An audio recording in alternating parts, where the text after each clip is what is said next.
Latamtootaa fi kabajamtoota daawwattoota sagantaa kana amma kan nuti argamnu magaalaa Oslo biyya Norway fuullee ministeera haajaa alaa biyya kanaati. Asitti immoo kan isin agartan Oromoota jiraattota magaalaa Osloof naannoo isheeti. Baay'een isaanii dargaggoota, warri kaan warra maatii qabanidha, warri kaan daa'ima warra manaa qabanidha. Maal gochaa jiru? Guyyaa dheengaddaatii kaasee bakkee kana keessatti atuu waan nyaatiin, atuu waan dhugiin rakkina sabni keenya keessa jiru, hidhaa, ajjeechaa, akkasumas immoo rakkina guutummaan biyya Oromoo keessa jiru akka addunyaan beeku, akka hangaawoti biyya kanaa beekaniif jecha fuullee kanatti asuma buluu asuma ooluu waan nyaatanii waan dhuganii iyyachaa jiru jechuudha.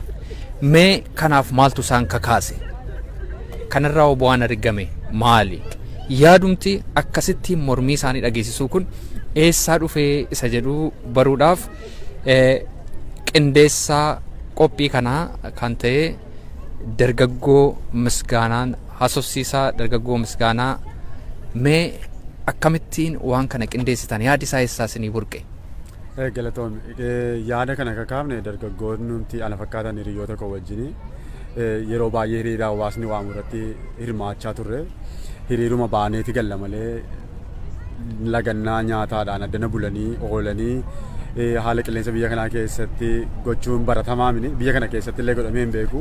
Har'a warri ministeerii dhimma alaa addanatti yeroo jalqabaaf ta'e nuun jedhan illeedha. Kuta'ee waan beeku waan baratame mini. Garuu dhiibbaan saba keenya irra gahaa jiru hammaachaa waan dhufeef uummata keenya bira dhaabbachuunis nus manatti gallee akkuma yeroo kaan hiriira baanee deebi'uudhaan deebii quubsaa argachuu waan hin dandeenye kanarra dhiibbaa mootummaa biyya kanarra gochuudhaafiti waliin mari'anne erga marii keenya kana immoo amma gara hojiitti finnee guyyaa lama bakkee bulleerra amma guyyaa sadaffaa buluudhaaf deemna. Bor immoo hiriira guddaa hawaasni waame gaafa dhufu isaanii wajjin gara xumuraatti geessinaa jechuudha. Eenyu fa'i kan asirratti hirmaate? Mee natti mee akkan ilaalaa jirutti haadholiin daa'ima manaa qaban jiru, dargaggooti qeerroon keessa jiru, qarreen keessa jiru, abbootiin keessa jiru. Mee natti eenyu fa'i eessaa dhufan hirmaattotni sagantaa kana? Asirratti kan hirmaatan Oromoota Osloodhaaf naannoo Osloo jiraatanii umuriidhaan yoo ilaalte dargaggoota umurii xixiqqaadhaa kaasanii mana 10 keessa jiranii kaasanii haga maanguddoota keessattuu dubartoota umuriin isaanii guddate warra haadha maatii ta'antu hirmaataa jira. Qarreef qeerroo naannoo kana jiraatantu hirmaataa jira. Ijoollee baay'een illee amma warri eda galgalan wajjin adana bulanii yoo gara sana deemtee ilaalte rafaa jiran warri kaan dhokatanii xixiqqoo ijoolleen dadhabaniiru beellis itti jira. Halkan taa'aa waanta bulaniif jechuudha. Halkanis taa'annee yeroo dibeetii qabaannee turre waa'ee yeroo maree qabaannee turre politikaan biyya keenya akkamitti deemaa jira, Oromoon eessa jira, maaliif deemuu jira waan jedhu perspektiivii dargaggoodha ilaalcha karaa pooyintiivii dargaggoo irraatii walitti mari'achaa turre. Yaada keenya illee walii irraa turre isaaf jedhanii jiranii garuu namni addanatti hirmaate haadholii keenya qarree qeerroodhaa fi daa'imman illee addana turaniiru. Kun dhugumaan baay'ee nama boonsaa. Oromootni biyya keessa jiran biyya alaas iddoo garaagaraa jiranii waan isin asitti gochaa jirtan kana yeroo ilaalan guddaa hamileen isaanii akka inni ol ka'u akka itti gammadan guddaan abdii qaba. Mee kaleessa dheengaddaa kaastanii akka bakkee kana keessa turtan galgalas ganamas akka addana bultan akka addana ooltan natti himtee jirta. As ministeera haajaa alaa keessaati namni dhufee isin haasofsiise jira, maal isiniin jedhan? Asitti yeroo jalqabaa kan baane amma garuu yeroo lamatti dhufanii nu quunnamanii jalqaba itti gaafatamtuu kan sekshinii gaanfa Afrikaatu bilbilaan nu quunnamte. Isheen bilbilaan nu quunnamte akka nuun addana jirru dursineetti beeksifneerra nutti bilbilte. Anarra manaan hojii hojjedha garuu waan isin naa ergitan hundumtuu na qaqqabeera nuun jette. Kanaaf immoo bor hawaasni keenya inni guddaan hiriirri inni guddaanis gaafa dhufu sa'aatii 15tti addana dhaabbattee akka nu eegdu xalaa nuun qabnuu fi yaada nuun qabnu hundumaallee harka nurraa fudhattu nutti himte garuu kana duras etuu gargara kana dhufin dookumentii tokko erginee fi turre isheedhaa fi san hundumaallee ilaaleera bor qaamaan isin dubbisa jettee waadaa nuu galte. Inni gara biraan kan nuun baay'ee itti gammannee hojjetaa jirru walgahii isin waamna Oromoon maal keessa jira kara keessan immoo waan keessa jiru haa dhageenyu miidhaan Oromoo irra isin gahaa jirtan maaloodha ka jedhu kana bifa orgaanaayizdi ta'eedhaan akka nuun dhiyeessinuudhaaf walgahii beellama nuu qabde. Beellamni kun ammoo nus hawaasa ijaarsa hawaasa Oromoo Osloo jiru kanaa fi dargaggoota Oromoo Osloo jiran kanaa wajjin taane waliin mari'annee akkamitti rakkina Oromoo kana yoo ibsineeti dhageettii arganna akkamitti yoo afaan dippiloomaasii akkamiitiin yoo dubbanne quuqama Oromoo kana gaariitti dhageessisuu dandeenya saba keenyaaf illee furmaata argamsiisuu dandeenya isa jedhu irratti amma borumaa kaafnee mariitti seenna. Koree ijaarannee namni walgahii kana irratti dookumentii qopheeffannaa namoota biraallee warra mirga dhala namaaf falman kana irratti afeeruu yaadne piroosesii sanatti gallaa jechuudha borii kaafne. Inni kun baay'ee injifannoo guddaadha. Ala bullee beelofnee saba keenya bira dhaabbachuudhaaf bu'aan nu buuse inni guddaan kan nutti gammadaa jirru kanadha. Yeroo baay'ee akka isaan walgahii nu wajjin ta'an gaafannee turre garuu milkoofne amma milkaa'amne isaanillee beellama nuu qabanii nus immoo beellama kana irratti bifa qindaa'een hojjechuudhaaf gammachuudhaan qophaa'aa jirra. Baay'eedhuma namatti tola kun mo'icha guddaadha jedheeni amana. Ishee itti gaafatamtuu dhimma gaanfa Afrikaan alattis namni biraa dhufee kan isin wajjin haasa'ee jira. Dookumantiillee waan ta'aa jiru waa'ee biyya keenyaa rakkina biyya keenya keessatti dhalataa jiru ilaalchise. Dookumantii qopheessaa akka jirullee isinitti meera hojjetaa dhumti namas keessaa eenyuudhaan waa'ee isaa mee gabaabsii nutti? Ambaasaaddara biyya kana as keessaatti itti gaafatamummaa ni qaba. Biyya Eertiraa fi Itoophiyaatti waggaa 13dhaaf ambaasaaddara ta'ee hojjete. Amma dhufeeti yeroo lama dhufee nu gaafate har'a ganama dhufee informationii nurraa fudhatee amma isaaniif yaadi warri bakkee kana bulaa jiru miidhamni isaanii maaloodha see jedhu ilaalcha keenya irraati maal akka jiru dipaartimentii isaaf dhiyeessuudhaaf jedheeti ganama dhufee nu gaafate. Erga ganama dhufee nu gaafate booddee isarratti hojjetaa ooleeti amma galgala kana immoo deebi'ee waan itti guuttatu barbaadu gaaffilee qabateeti dhufe gaaffii kana akkamitti ilaaltu fakkeenyaaf waa'ee mirga dhala namaa akkamitti ilaaltu Abiyyi mirga dhala namaa dhiibaa jira moo Oromoodhuma duwwaa dhiiba moo warra kaanis dhiibaa jira isa jedhu nu gaafate. Isa kana gaa hamma gaariitti itti qophoofneerra amma dandeenyu bifa gaarii qindaa'eedhumaan itti himne nuyi akka Oromootti Oromoodhuma duwwaatu rakkinni irra jira otoo hin taane rakkinni biyya Itoophiyaa keessa poolitikaan biyya Itoophiyaa keessa jiru warra nama iddoo tokkotti cuunfanii aadaa tokko afaan tokko jedhanii fi warra federaalizimii kana federaalizimii sabdaneessaa kana leellisan yookiin akka inni dhufu akka inni dimokiraatik ta'u barbaadanii fi isaan kana gidduudha wal dhibdeen kan jiru jenneeti wal dhibdee kana gaarii goone ibsuuf yaalleerra. Inni illee amma waa'ee dookumentii sana irratti pirezenteeshinii qopheessaa jira dipaartimentii isaa fi pirezenteeshinii inni qopheessaa jiru kana keessatti ilaalchi kan keenya ilaalchi Oromoon biyya Norway keessa jiraatu kan akkam jedhu kana amma dandeenyu bifa gaarii ta'een isaaniif illee dabarsineerra yaadi keenya achi keessatti ni argama jenneeti abdii guddaarraa qabna. Kun dhugumaan mo'icha guddaadha waan hamileellee nama kaasudha. Dhimmi iddoo kanatti bakka kanatti si'a baay'ee Oromootni dhufnee hiriira nagaa baaneerraa iyyata keenyallee dhiyeessinee gadi ba'anii nurkaa fudhatanii jiru. Garuu bifa kanaan atteenshinii guddaa kennanii ilaalcha guddaa kennanii Oromoo haasofsiisanii dhimma Oromoo irratti kan isaan gurra kennan kun yeroo jalqabaaf baay'ee yeroo murteessaa natti fakkaata. Baay'ee namatti tola kuni. Kana malees immoo addana yeroo bulaa turtanii namoota darbanitti paamfileetii akkasiin hiraa jirtan argeera. Paamfileetii garaagaraa qopheessanii jirtu afaan biyya kanaatiin maal qabatee jira kun namootni maal jedhu yeroo kana namatti hirtanii nama baay'eetu immoo san harkaa fudhate. Paamfileetii baay'ee qopheessine. Paamfileetii kana irratti siyaasa biyya Itoophiyaa keessa jiru keessattiyyuu erga Hacaaluun artistiin keenya beekamaa Hacaaluun ajjeefame kaasee siyaasni biyya Itoophiyaa maal akka fakkaatu bifa qindaa'een gabaabaa bifa ta'een bifa nama hawwatu dubbisuudhaaf illee nama rakkifneen afaan biyya kanaan qopheessine. Kana ammoo namoota addana keessaa hojjetan warra itti gaafatamummaa biyya Afrikaa illee hin qabne yookiin biyya biraarra dipaartimentii biyya biraarra hojjetanii nama karaarra deemuuf illee hirree Oromoon rakkina akkasitti jira. Jalqaba paampleetii sanaarraa kan inni jedhu uummatni Oromoo gargaarsa kee barbaadaa jedha. Uummatni Oromoo gaafa namni san dubbisu gaafa bananii ilaalanii suuraa nama Oromootaa fi alaabaa biyya kanaa qabuuf alaabaa keenya qabutu achirra jira. Itti dabalee keessatti poolitikaan biyya Itoophiyaa erga Hacaaluun du'e kaasee maal akka fakkaatu kaafne hidhamuu poolitikaa hooggantoota poolitikaa Jawaar Mahammadii irraa kaasne hooggantoota adda bilisummaa Oromoo mana hidhaa keessa jiran Baqqalee Garbaa dabalatee waa'ee isaanii waa'ee hidhamtoota siyaasaa ibsuu fi yaalle inni gara dhumaatti kaafne waa'ee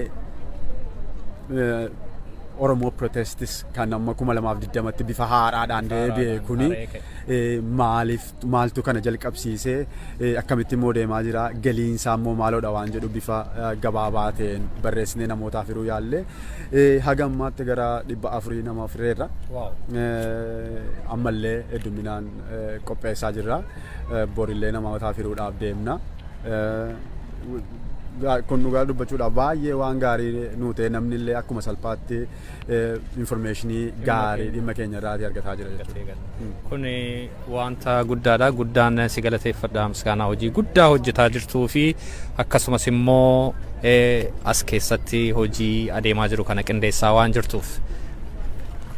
Mee amma immoo hirmaattota mormii kana keessaatii namoota tokko tokkoon darbee haasofsiisa.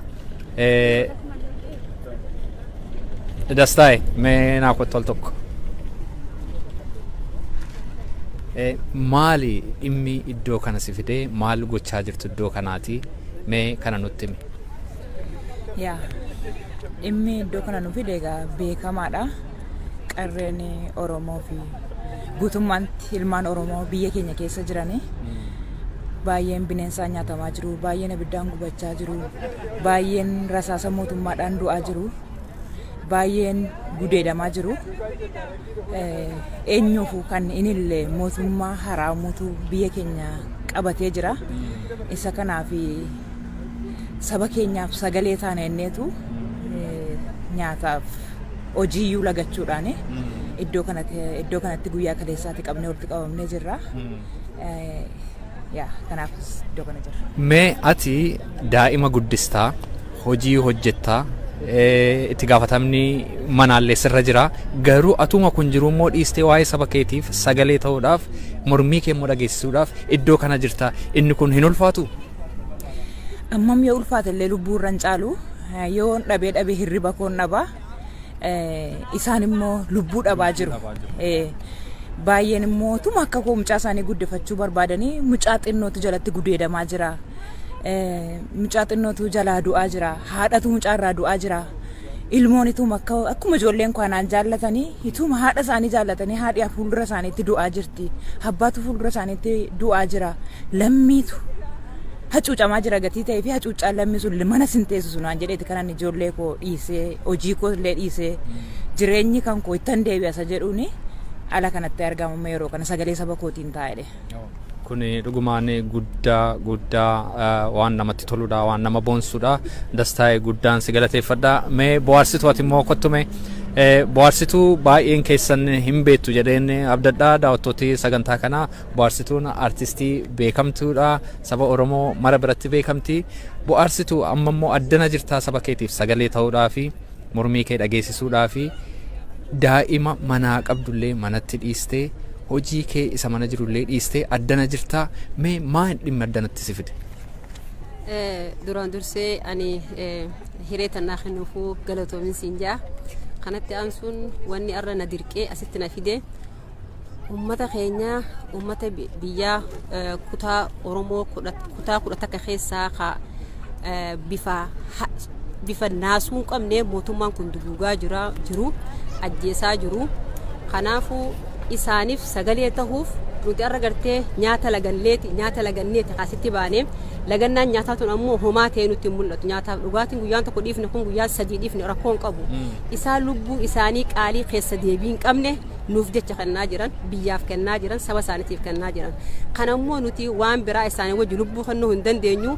Isaaniif sagalee taanee biyya keessa jiru sanatti iyya dabarsinee gartee sagalee isaaniif taanee isaan cinaa dhaabbachuu nuti sagaleen gargaara lubbuu kennuu waan carraa san hin qabneef jecha asitti baanee qonqollee lagannee dalagallee dhiifnee dargaggoon keenyas shamarran keenyas haawwonis nutis as bultiif murteeffannee dhufnee hanga guyyaa 3tti nyaannu jennee lagannee jirra. Guyyaa 3 kun qofti murteessaadhaa miti itti fufaa fuulduras hanga gaafiin Oromoo deebitutti lagannaa kana qofa ta'e qabsoon itti fufaa. Kanaaf asitti baanee jaarra.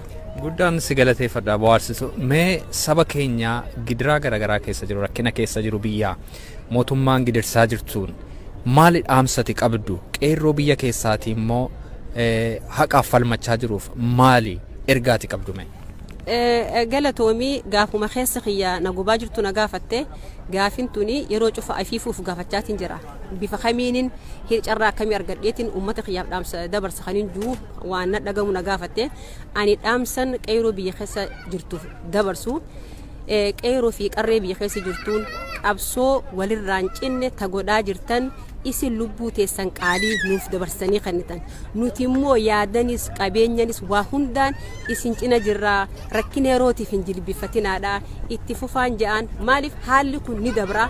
Haalli yeroo salphinni arra keessa jiru kun ni dabra. Arra gartee khadiina wajji dhaabbatee ummaan Oromoo obboleeyyan isaa fixu kunis hamilee isaanii cabsuun qabu. Jabaannee irra baattanii irra caaltanii obsaan itti fufuu qabdan walirraan cinne.